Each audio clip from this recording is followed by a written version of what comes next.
Are you ready? Cool. Yep, I'm ready. All right. We're live. Are we?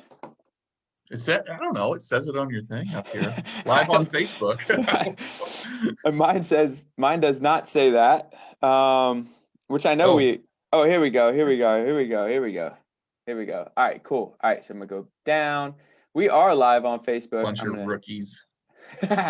So Jake Dixon calling me a rookie. That is for sure. I am definitely rookieing this right now. So I got this You're new open. to this whole social media video thing, I think, aren't you? I'm trying to figure it out. Yeah. I'm trying to figure it out. That's why I got you on. You're gonna be teaching us. I think my head's crooked. No matter what hat I put on, it's Dude, I do the same thing. Like when I'm on, because it's that mirror effect. I'm like, damn, is my hat really that? That's so funny you just said that. I'm like, every day. Look at this. I'm like, that's me looking at it. Anyway. Yeah. So if you guys are on right now on Facebook, Jake Dixon and I are basically like kicking it at a coffee shop right now. We're just talking whatever we want, talking junk to each other, telling each other our heads are crooked. If you're on right now, go ahead and hit the heart button so I know I'm watching you actually live on Facebook. So that way I can answer any questions that you guys may have. Matter of fact, while you're doing that, I am going to go ahead and share this to RevDev, to Proven by Ruben Mastermind. Let's just go here. Do you ever just go down and just start sharing with almost every group in the world? Absolutely. And again, man, shameless plug for StreamYard. Like they make it so simple. Do they? Yeah. Like if this is a thing you do, whether it's just yourself or you and someone like me, hey, Nikki. Check out StreamYard, dude. It's so much easier. Yeah. And graphically, and you can do the banners and all that stuff. It's like $39 a month. Whoa, Jake. Yeah, I'm spending your money. $39 a month, Ruben. You can do it. All right, okay, as long as I get a return on that. All right, what's up, Bobby? What's up, Nikki? Okay, cool. Guys, hit the heart. Go ahead and share this bad boy because I'm telling you, a lot of people are going to get a lot of value out of this. Go ahead and put some type of comment. It could be a goofy face, whatever. We're going to go ahead and get started. Jake, what's up, brother? How are you? Man, I'm good. Thank you for having me. And I'm loving your shirt, dude. I'm trying not to suck at life, and I hope I don't disappoint today. But thank you for having me on. You're very welcome. You're very welcome. So kind of give a backdrop of who even this guy is in front of me. CEO, founder of The Locker Room. Fantastic program that has moved in. Yeah, TLR. That originated, I want to say, at Keller Williams. Really crushed it there. Did an amazing job. I think in the first 2 years, they expanded so quickly and organically that they closed, I want to say, around $4.6 billion in volume with all the agents involved. Is that true? The numbers somewhere in there. I don't even know anymore, man. But what I can tell you is it was about 170 locations within those 2.5 years from launching. So it's just been gangbuster ever since, man. And we still haven't even caught our breath. What would you say is from inception, right? You're sitting down, you're kind of building this thing out. What was the aha moment for you that this is really going to help out a ton of people? Yeah, I think it's like anything, man. I mean, all of us whoever your audience may be, are professional problem solvers, right? I think a lot of times we come up with this good idea, and then it's our task to go find the quote unquote buyers. Instead, you flip it around. You find the problem, right?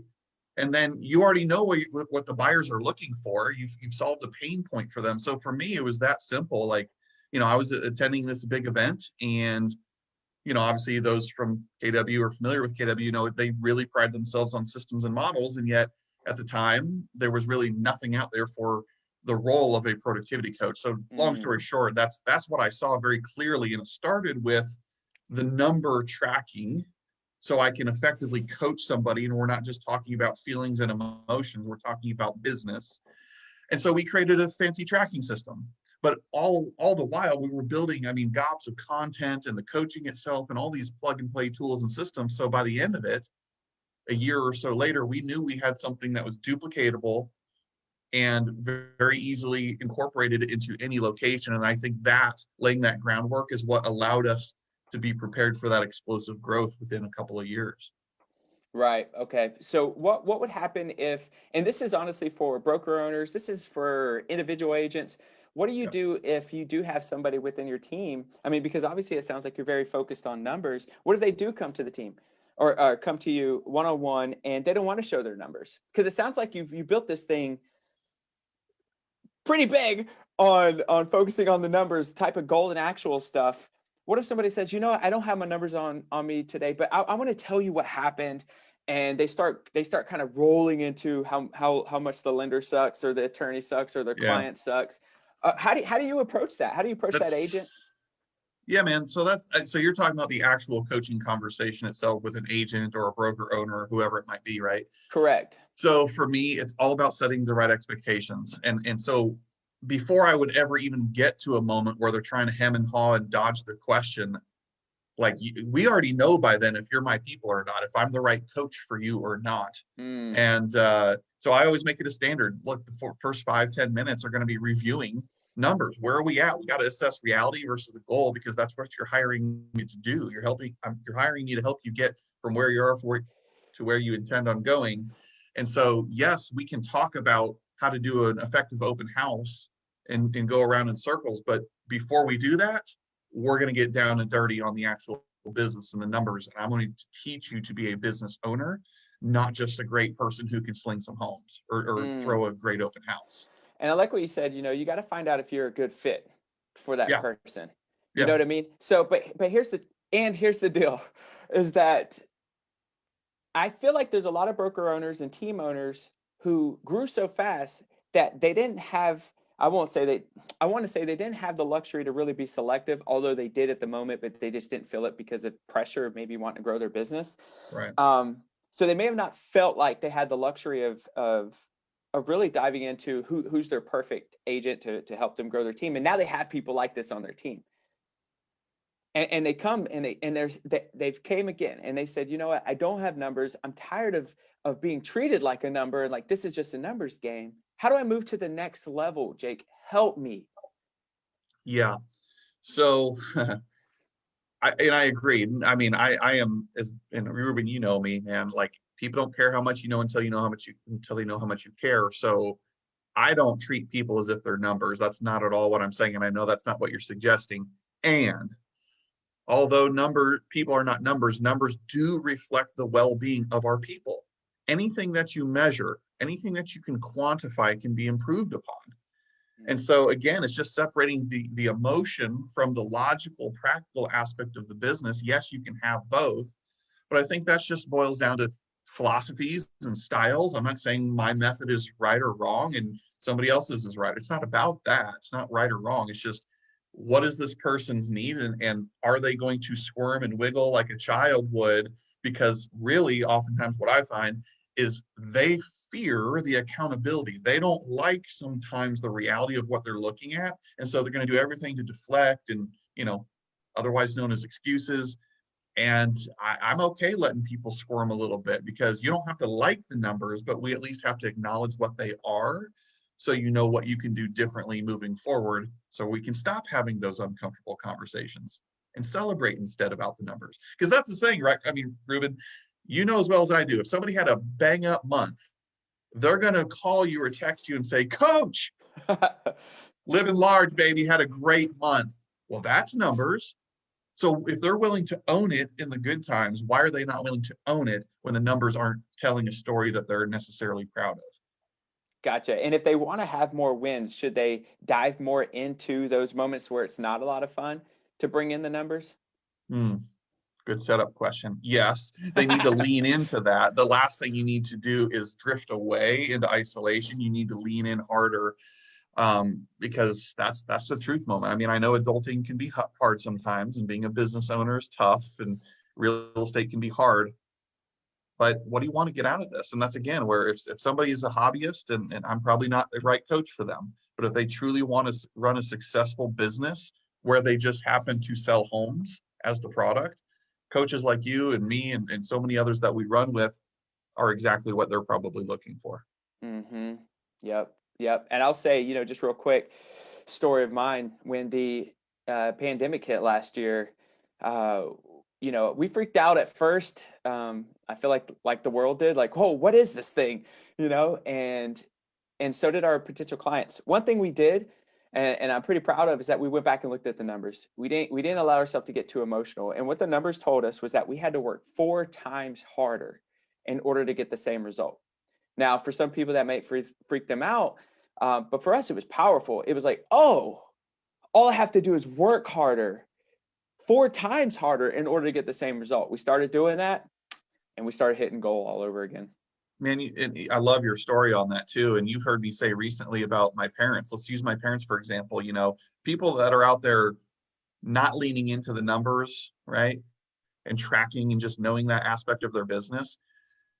It's no different than my mom or dad, let's pretend, who, again, have high blood pressure. They're now diabetic and all those things, high cholesterol. Well, how in the world do they know that?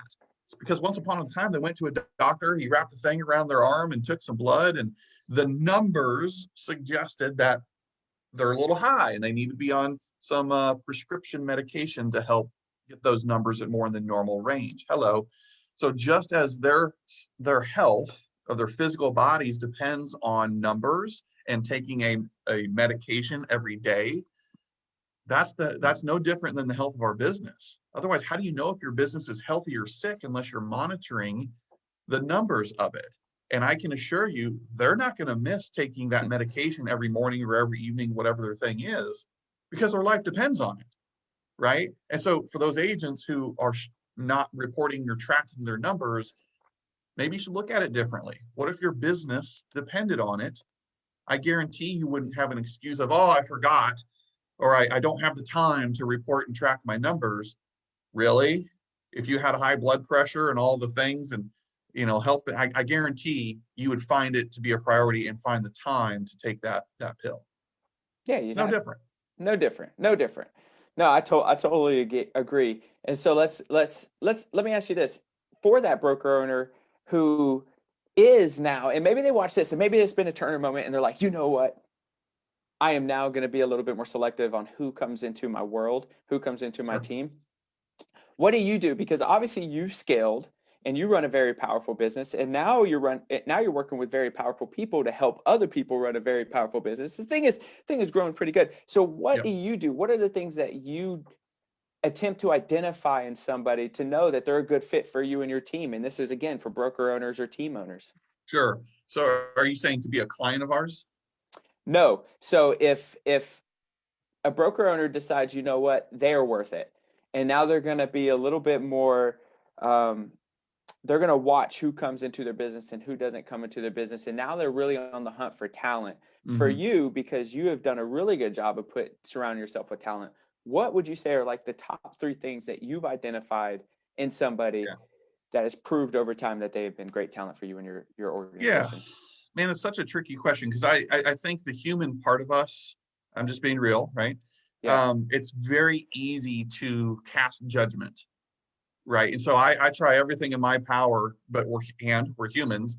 So it's being able to separate judgment, whether it's how somebody looks, sounds, their track record. To answer your question, I've always hired talent or welcomed people into my proximity based on intangible things, and I'm sure you're very much the same way. And how do you really measure that? But I would say hunger, drive. In other words, are they hungry? Do they want more? Are they just complacent and okay being average? I don't want to be surrounded by people like that. So they got to have a hunger. They've got to be coachable or willing to be held accountable. They got to own their junk. You know what I mean? Like, I don't want victim language. I don't want mindset, all that stuff. So definitely that. And then I would just say they've got to be a collaborative team player. If you're willing to share and collaborate and not let your ego get in the way of saying, oh, nope, you can't see my notes. No, it's here. Let me go scan my notes for you.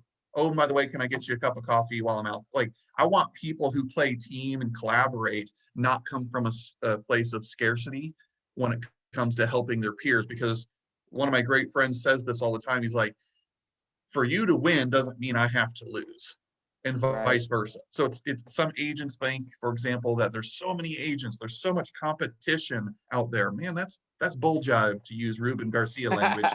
That's bull jive. And you just need to worry about yourself, identify who you're meant to serve, and go get your unfair share of that. There's plenty to go around. So somebody else doesn't have to lose. You can share and collaborate. And it's not like they're taking your deep, dark secrets to bury you 6 feet under. It's not about that. So those are what I would say the 3 things: coachable, accountable, kind of the same thing; collaborative, team player, kind of the same thing. And then they've got to have hunger. They've got to have the drive and want to be more. Be more training. Boom. Oh. So what would you say that has done for you? To welcome people like that into my world? Yeah. It's allowed me to stand on the shoulder of giants, as they say, man. Like, I'm not that smart, probably. I'm a dude from small town Podunk, Illinois, 700 people with not a single stoplight in town. Like, I'm not anything special. And yet, because I have surrounded myself with people that are way more talented, way smarter than me, and nobody has an ego about it where they have to get credit or they have to be right, like, we all win together. And I've always said to the people that I'm in business with, like, I want you to feel that this is just as much your company as it is mine. And I think for a lot of leaders, that's sometimes hard to let go of because of whatever their reasoning is. But man, I think it was Ronald Reagan or somebody said it, like, if you can stop caring about who gets credit, some really amazing and magical things can happen. And that's what we've built the locker room foundationally on. And I fight to my best of my ability to preserve that culture. We're going to jack a lot of things up. We're going to screw up so many times, and I have. But the one thing, man, I won't screw up or anybody can ever question is where my heart lies. Yeah. And what I'm striving to create a community of like-minded people for. Yeah. That kind of gives us some grace if we screw up in other elements, because, hey, at least you can't question our integrity. Yeah, I agree with that, man. And that's what's always, kept me coming back to you, is because of that heart, right? No matter the craziness that I would go through or what was happening, you always stay true, which is not only important for you, it builds a foundation for everybody who's following you and your organization, right? They know the foundation's strong. So that's pretty awesome. A few things that I learned last week at this mastermind was your ego isn't your amigo. Love that. I love that. I'm probably making sure that your ego isn't your amigo. I thought that's catchy. That was catchy. And another thing was we were talking about surrounding ourselves with talent, and it came up that I want to, and we got some questions coming in, so I'll jump on those. Thank you so much, Danielle, Marilyn. One thing that I really want to surround myself with, because we were talking about this talent thing, was I want, and I am seeing this, and it's so cool to be a part of it. I want people to crush me. Like the people I surround myself with, I'll talk through that. But like people who I surround myself with, I want them to demolish me in these areas of, maybe it's production, or maybe it's leading a powerful team, or investing, or like when you start surrounding yourself with that, there is no, I have to do better than you. Honestly, I get my kicks when I'm seeing someone just like demolish it and do way better than me. Yeah. So it's pulling yourself out of the front line, right? And kind of pushing, you're kind of behind them, pushing them to do better or be more. I mean, it's when you share real life examples like that, and it brings quotes that most of us, if you're any level of personal growth and development, we've heard. You're the average of the 5 people you surround yourself with. If you walk into a room and you're the smartest person in that room, you're in the wrong one. All those things, man, and you're living proof of exactly what those quotes are intended for. Yeah.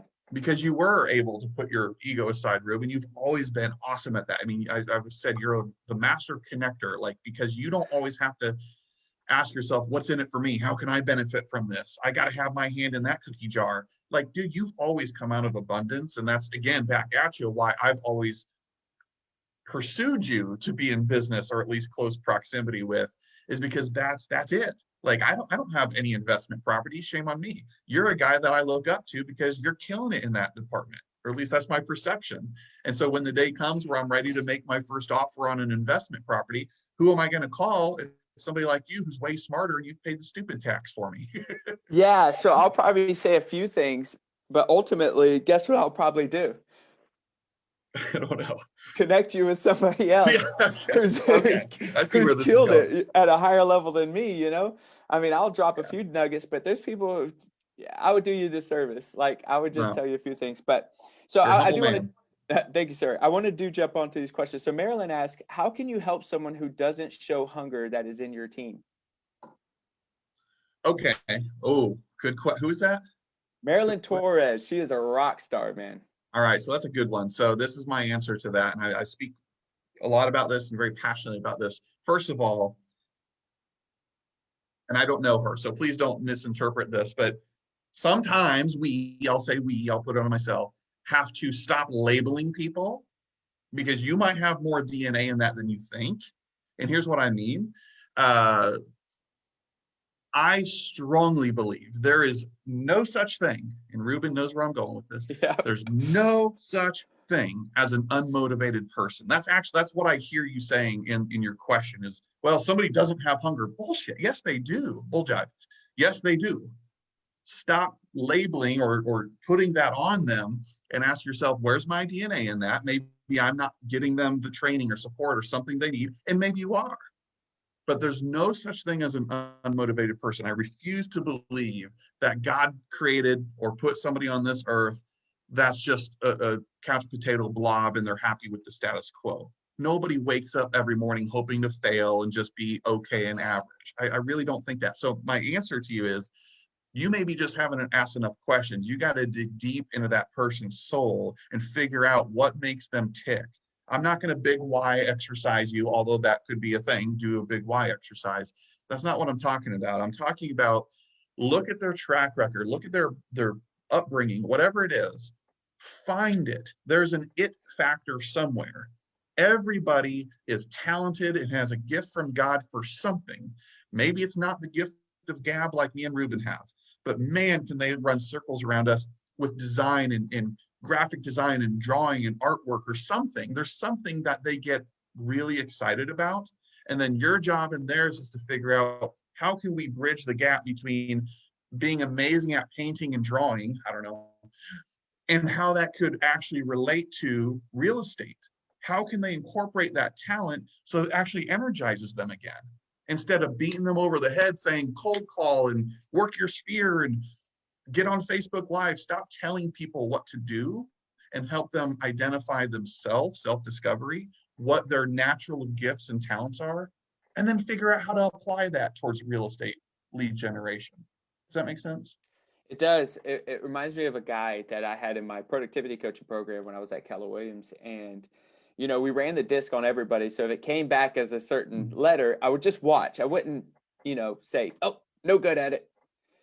And he wasn't really motivated, right? Or this is what I perceived. He wasn't really motivated to go out there and do the thing. So how about this? He wasn't really bought into it. he was not really even bought into it. I feel like Yeah. an actor, right? Like, and you're the person that says, no, change the script. And like he wasn't, but he wasn't really bought into it. And I had to have a fierce conversation, and maybe this helps, Marilyn, is I said, and not saying that this fits the person you're talking about. For this person, I said, you know what? You don't belong in sales. You don't belong in sales. You need comfort. You need security. And entrepreneurship, not security, is building the plane as it's going down, right? And he did not like that. A few days later, he texted me and he said, I think I'm getting out of real estate. I said, awesome. How can I best support you? And what he ended up doing was getting a job at the local restaurant. He ended up becoming the manager there. And now he's running a whole restaurant. They in less than a year. And he texted me and he thanked me. And he was like, man, thank you for being so freaking hard on me and saying I needed to get out, because I did need the security, but I blossom in that. I was like, yeah. I love you, bro. You know, Yep. But same deal. He was just sitting on the wrong seat in the bus of life, right? And sometimes you just got to help himself realize that. That's good. Good All question. right, yeah, great question. Here's another question from Danielle. What do you do to set boundaries with team so they don't think you're available 24/7 to answer everything that may not even do with real estate transactions? So how do you set boundaries? Go for it. Yeah. And this is the coach in us, right? Every part of me wants to be able to ask Danielle back, what do you doing? Tell me more about that. But we can't do that today. So it's you'll probably hate me for this answer, and I'm going to give Danielle the benefit of that she's doing this. It's setting standards and communicating very clearly what those standards and expectations are. The coach who's been working with our operations team said this, and it's always resonated with me. Clear is kind, unclear is unkind. It's very simple. So are you being kind, or are you actually creating a foggy picture of what that reality is, and therefore you're actually being unkind to those people? So it's the whole cliche, and I'm going to smack you again with a quote because I'm a quote junkie. You teach people how to treat you, right? And you cannot complain about the things that you're tolerating. So it's one thing to set standards, set and communicate expectations, and you and I both know it's an entirely different thing to then enforce and uphold those standards and expectations. Why? Yeah. Because a lot of times it's the fear of missing out, the fear of they'll leave me if I don't drop what I'm doing, just like a buyer, and go show them a home. Like, as a leader of a team, you have a lot of those things as well. So you're making short-term decisions rooted in fear. And it comes from a great place because you just want to help. You want to be there for your team. But I'm telling you, you got to shut it off, and your family and your future self will thank you, and draw the line. Because if you text them back or you email them back at 11 o'clock at night, you just opened up the world and said, nah, standards don't matter. Ruben. No, I just wanted it to sit on everybody, right? Like, I wanted that weight to sit on everybody because it's so true. And here's the deal with, like, that stuff's hard, right? And it hurts because you want everybody to like you. But what you find out very quickly is that by holding the standards, you're making it more than just yourself, right? Like, all I was doing was thinking about myself. Oh, they're not going to like me. But as soon as I held that standard, what I'm doing is helping them create a standard for themselves. You're role modeling. You're role modeling. And it was a game changer back when I was serving as CEO at that office, and I had to hold people accountable on the board. And these are top producers, of being on time. And I would lock the door and turn them away. And I'm telling you, I was sweating. It was bad, but it was one of the best things that could have happened. Again, had an agent come to me about a week later and said, about 6 months to almost a year later, and said how much they hated me because of that. But it was the best thing I could have done. Yeah. Again, it's go for it. No, you're exactly right. Like, the reality is, like, how they show up here is how they show up probably everywhere. And so if they're notoriously 5 minutes late to those meetings, Ruben, that's the simple question is, where else are they showing up 5 minutes late in their life? And maybe that's literally or metaphorically, but I'll bet you they're 5 minutes late dropping their kids off at school. I'll bet you they're 5 minutes late showing up to church on the weekends. You're giving them a gift wrapped up in candor when you call them out or enforce standards like that. And I'm with you, man. Like, I was a CEO of offices, big ones, and a coach where I had 105 people on my team as a coach. And I'm not exaggerating. Not one weekday or weekdays, I did not receive a call or a text or an email after 5. And not one weekend did I ever receive a call, text, or email in 3 years of me doing that there. Why? Because I was extremely clear on what I did versus what I did not do, and the boundaries I set, because I said that's my way of role modeling and setting the example to you. Otherwise, what kind of coach would I be? I wouldn't be. I would be a fraud. Man, who else is feeling the weight this morning? Like, preach. You're killing Is this what we're supposed to be talking about? Yeah. No, I just wanted to go off the cuff. I love it. So I got another question. If you set meetings, how do you deal with no-show team members? And I would almost say that kind of aligns with what we just talked about, right? But maybe if you don't mind, just real quick, what would be that one question you would ask that person who's always, what was it, late?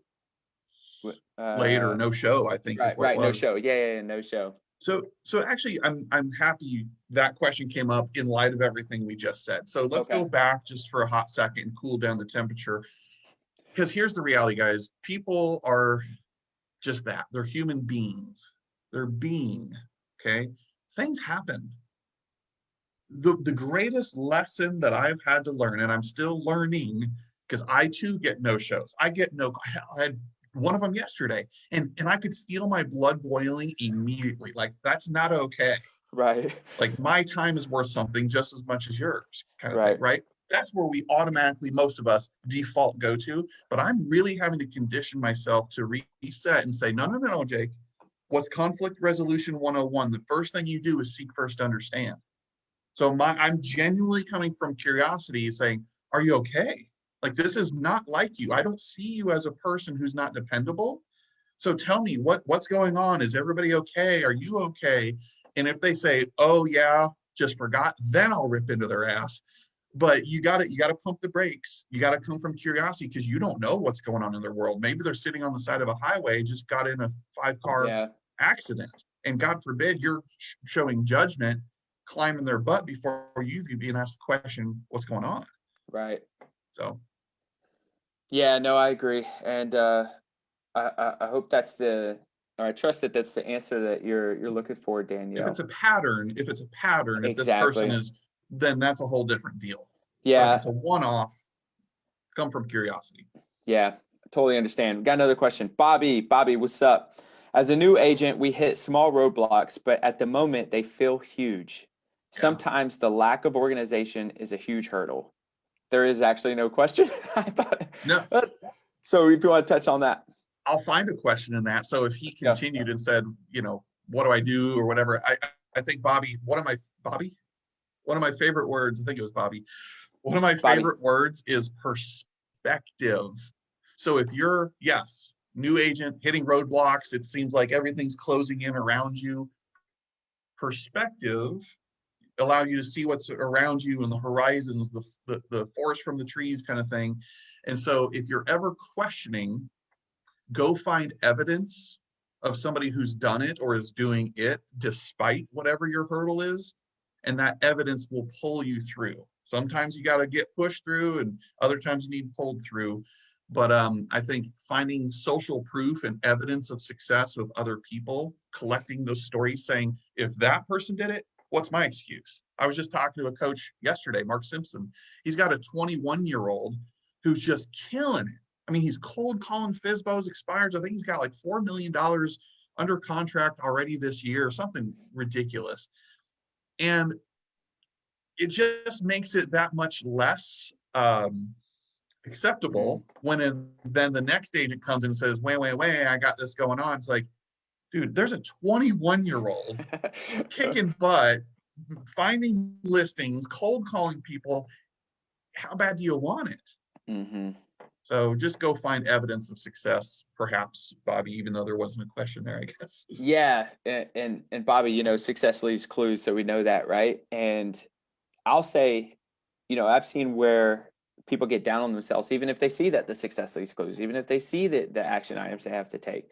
One thing that I was taught a while back was that negative thoughts are grounded by three plus negative other thoughts. So if you say, you know what, if I pick up that phone, they're going to think I'm an idiot.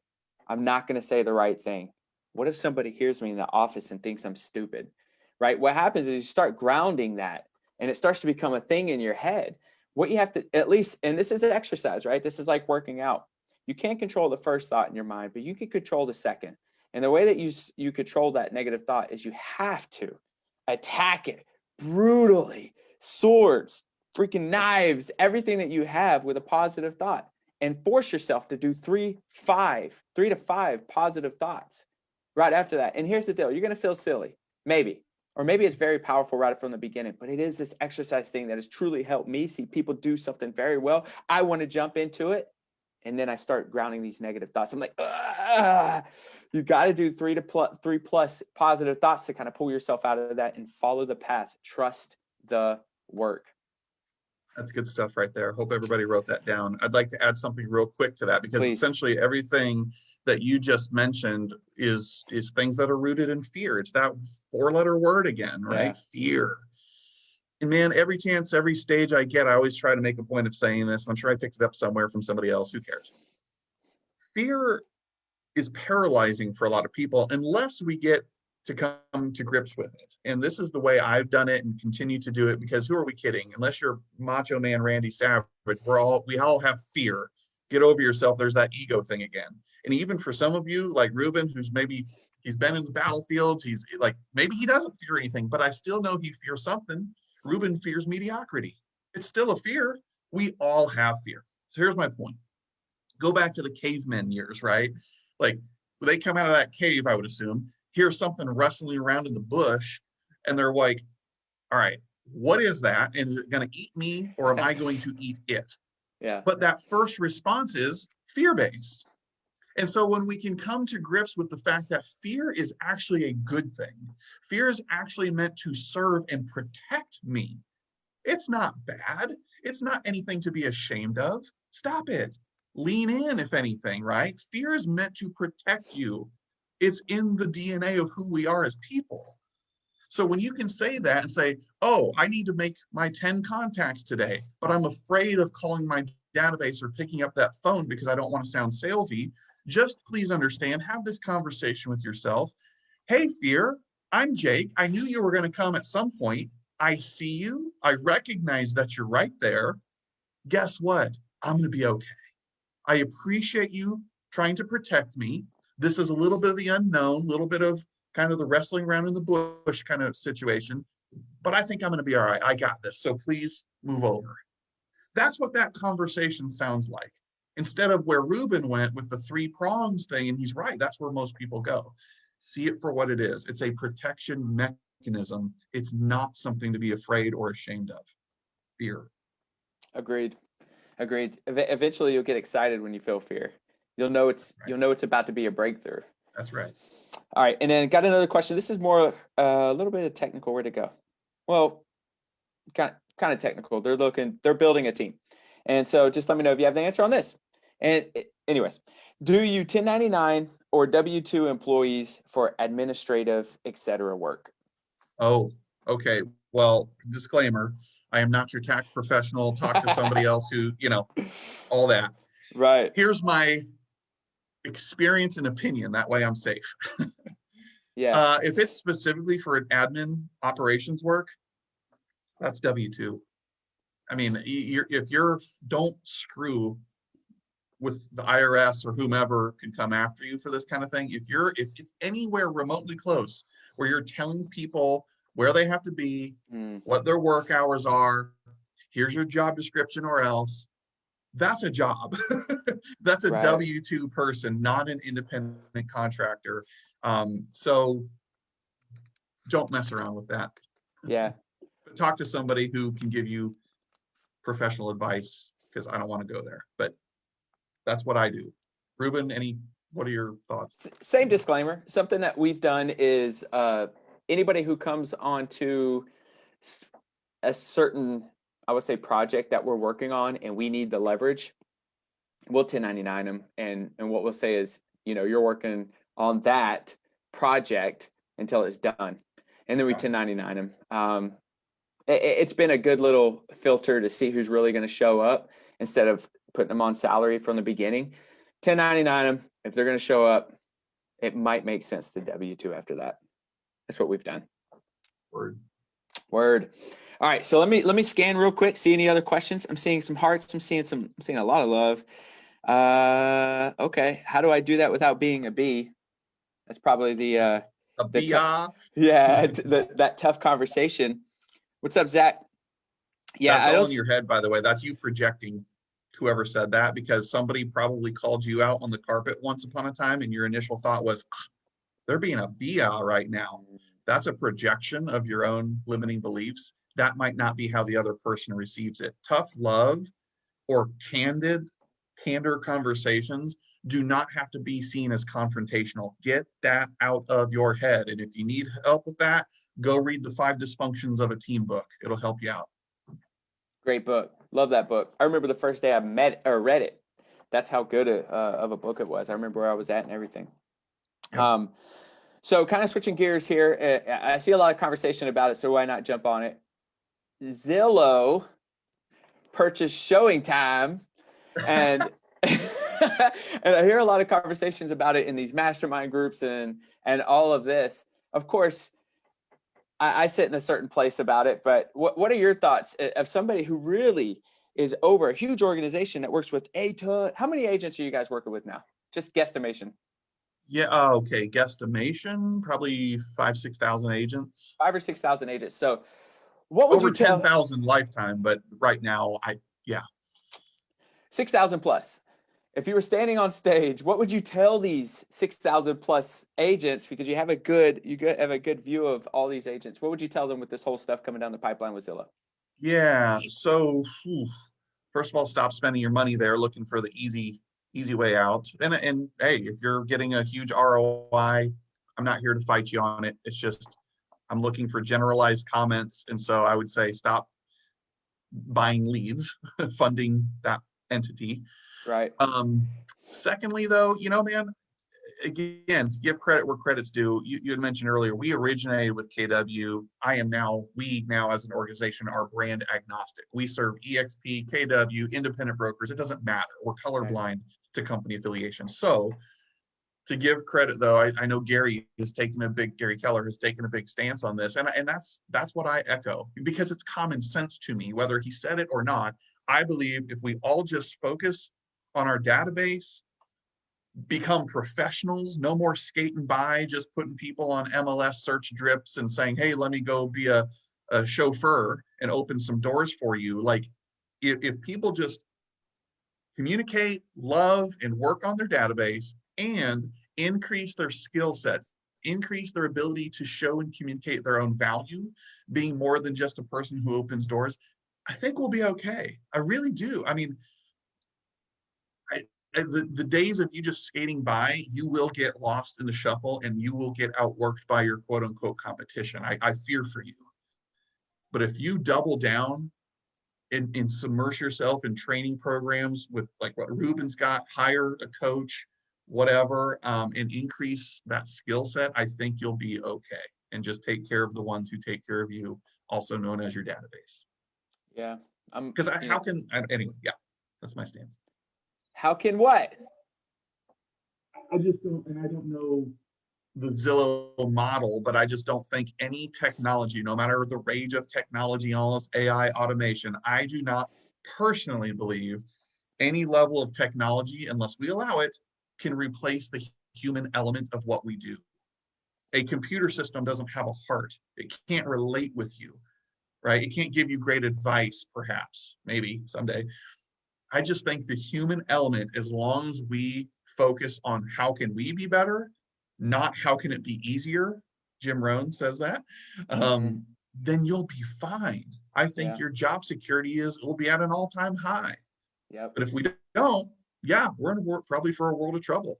Yeah, exactly. Well, what I found is that there's a lot of information and people could still get very confused and overwhelmed by buying or selling. And they need that human, they need that person that they trust to dissect all this information that's coming their way.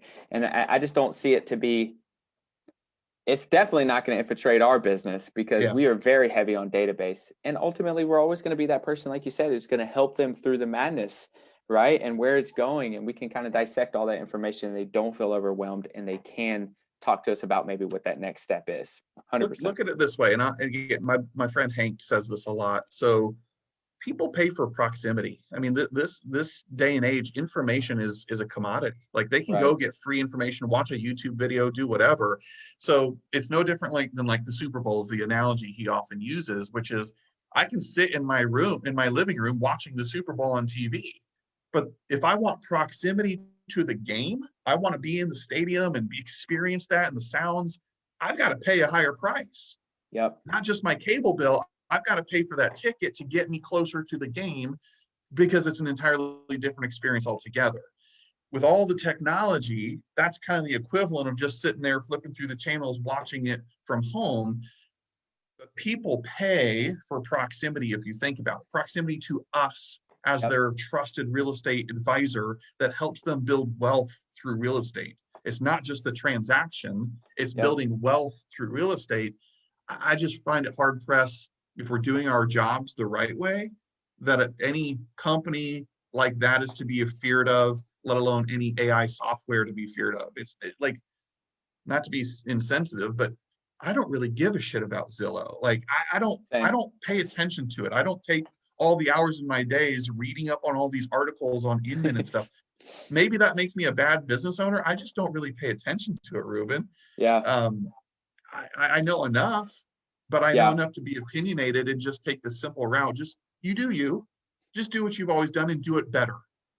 And always strive to be better. And I think you'll be all right. Yeah.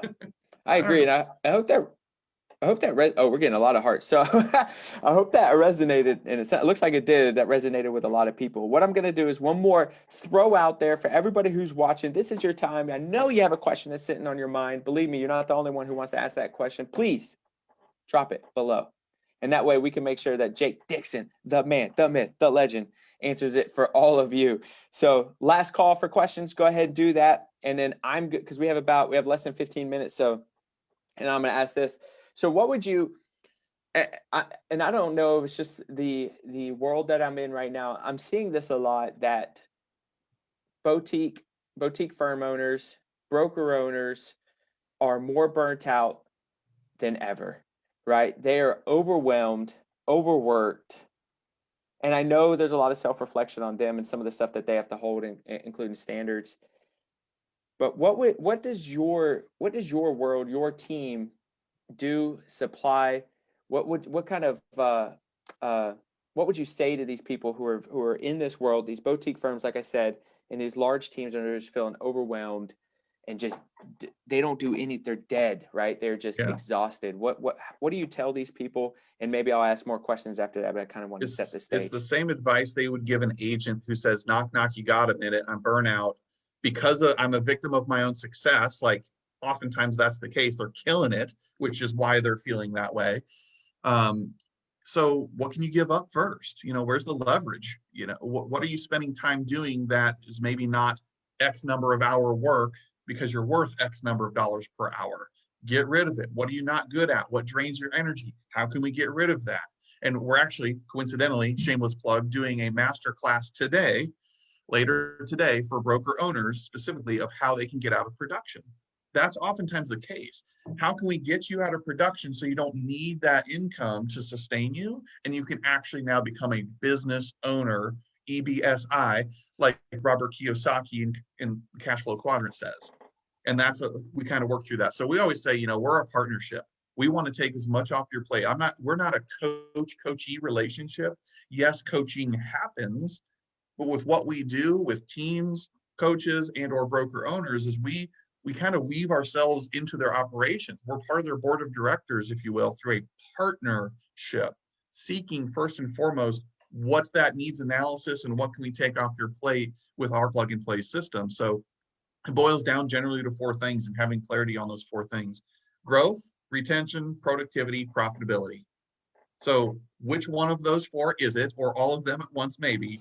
And that's where we start chipping away, seeing what's the first domino to impact the rest and get on the right course, man. So it's a very big question to answer here, right. But that's how we try and view it. And then we just get as granular as possible from there in the trenches with that person, almost as if it's specifically independent brokerages.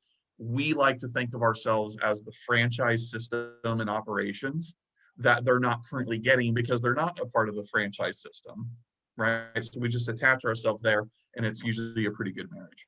Yeah, it's pretty cool. So you guys have a mastermind today for broker owners. How often do you guys do something like that? Because I'll say another thing, and I talked to somebody last week, they almost broke down in tears because of how lonely they feel as a broker owner. We get that all the time, man. So we do this every week. So I'm not trying to sales pitch anybody here, but yes, it consists of one-on-one coaching, all the tools and stuff for them, as well as all the agents in their organization. But every week we come together on Wednesdays as a leadership group, represented by all walks of life, all different names and colors on their jerseys. And we put that aside saying, let's just get real. Let's get down and dirty. How can we help each other? Not saying, oh, well, so-and-so's 15 minutes down the road from me, so they're competition. It's never once been the case. And if I had anything to do with it, it will never be the case. You have to have that level of community, because if you're flying solo and you're, that entrepreneur just kind of isolated, drifting away from the pack, you're screwed. You're not going to have a fun, healthy, happy life or business. Find your people. it could feel lonely sometimes in a franchise. I mean, Yeah. imagine boutique, Well, building your own brand. clicks. Yeah, a lot of Oh, yeah. clicks and popularity contests from my experience, not to mention politics can show up. Come on, you know I'm preaching now. Oh my So God.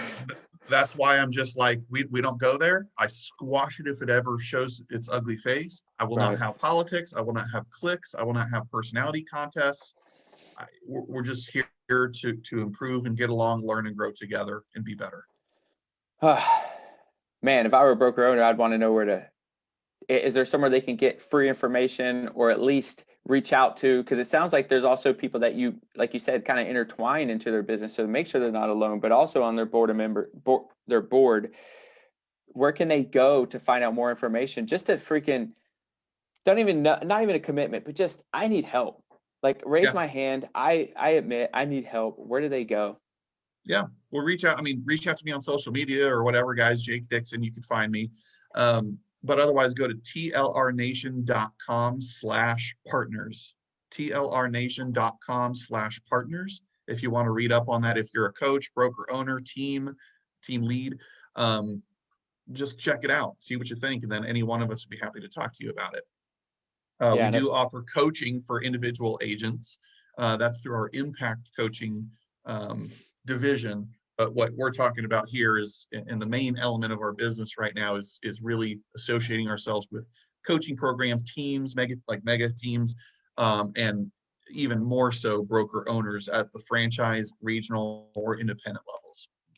I added the link below, guys, if you do see it. Since we have a few more minutes left, I'm going to ask you some fun questions. Bring it, baby. All right, let's go. Ooh, no. What profession other than your own would be fun to attempt? Profession? Other than your own would be fun to attempt. Oh, being an archaeologist. Tell me more about that, Jake. All right, so I'm a nerd. I mean, who doesn't grow up like in dinosaurs and stuff, first of all? So that's just always been neat to me, but specifically, without saying actually being an arrowhead hunter, like I am obsessed, you guys, with looking for Native American artifacts, relics, out in cornfields, bean fields, creeks, rivers, you name it. I love Indian history. So the best answer would be just put me in the archaeology category. And if I could do that all day without worrying about money, that's what I would be doing. All right, guys, if you know a spot where you live, drop it below in the comments and I'll tag them in it. Thank you, because here's your goal. And this is, so if you want to pay it forward to Uncle Jake here, here's what you can do. It is a goal by the end of my time, whenever that is, that I would like to find an arrowhead, like an Indian artifact, in all 50 states. I need you. I need you. Come on. I live in Wisconsin, so I got a lot of territory to cover here. Have you been in North Carolina to do specifically that? I'm sure you have. I never knew landowners or people that, you know, would be in a position where they probably have arrowheads on their property. So no. Well, I don't know if I have arrowheads. I have a creek behind my house. That's a good start. And I would research and do the whole nerdy thing, but yeah. We'll do the nerdy thing. I'll send over some cool stuff. We'll talk about that offline. Yeah, I got a bunch of country friends, man. So we'll do that. All right, and then I'll ask one more. Let's see. No. Do you have a favorite failure that you believe has set you up for success? Holy cow, that's a good one. We've only got 5 minutes. Favorite failure. What a great question, first of all. These are all stolen.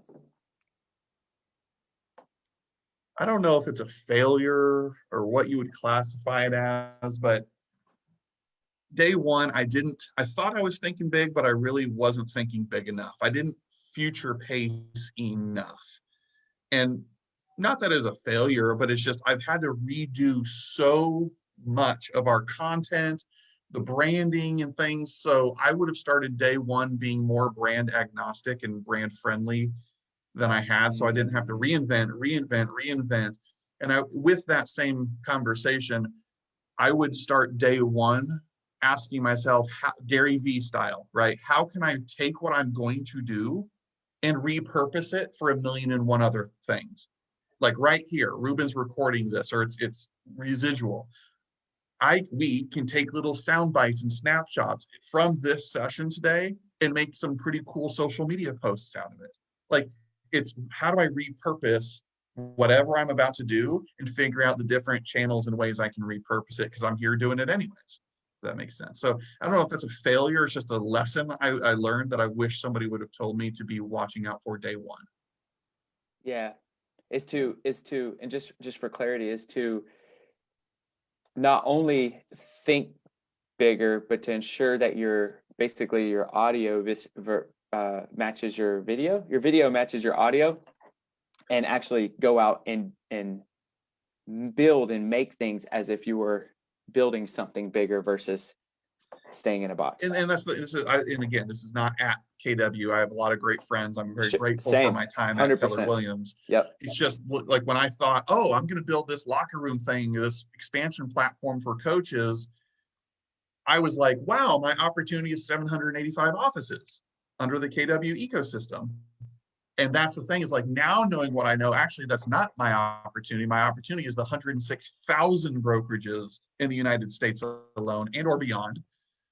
That's my opportunity. And I built everything at the time or the prior, if that makes sense. Yeah. It's just been a lot of redoing, failing forward, like, I got to reshoot this video for the 6th time because I slipped up and said something that was brand specific. And so that makes it not neutral for all to benefit from. It's like, yeah, that's interesting. So I wonder if the bigger that you build, I mean, the bigger your vision, right? And you start executing on that vision, does it take you less time to get there if you focus, if your initial thought is bigger, like where you're at? Because right now you're spending a lot of time kind of reinventing. Yep. So if 100%. if you just think big from the very, very beginning, you're actually going to do less work and squeeze time, and you'll get there faster. That's exactly right. And I use an analogy prior, like I'm in the Midwest, man. We eat sweet corn. That's what we do. Ooh, I love sweet corn. I can have a little pot of boiling water to put my sweet corn in and cook it. And that little pot is going to get boiling point 212 degrees quicker than a big old pot. Okay. Right. It takes longer for the big pot because of surface area. It just does. Right. And that's the thing, is we created a bubbling little thing, in a small, relatively small pot of water. And yet what I didn't realize is it was so much bigger, and it would have taken maybe more time, but had I been diligent about it, who knows? I don't know if that, I know what I'm trying to say. I don't know if that comes across right. I'm just hungry, and now I want cornbread because I'm in the South. Either way, there's a lot of value to drop. 10:30 on the dot, man. You came in right at the finish line. So awesome. I asked everybody to drop their location below, so that way we can help Jake hit his goal. Is there any last words you want to say before we head off? Embrace the suck, be consistent. It's the guys, everything's going to come down to consistency. You're probably making this more complicated right now than it is. And then you're hiding behind that complexity saying, see, I told you so. Just be consistent. It's time on task over time. Trust the process. Be as committed to the process as you say you're committed to your end goal, and you're going to crush it. Just be consistent. Don't let up. Consistency compounds. I love it. That's it. All right, guys, we're out of here. Be more training, finishing up on time. Love you guys. Got it. Bye.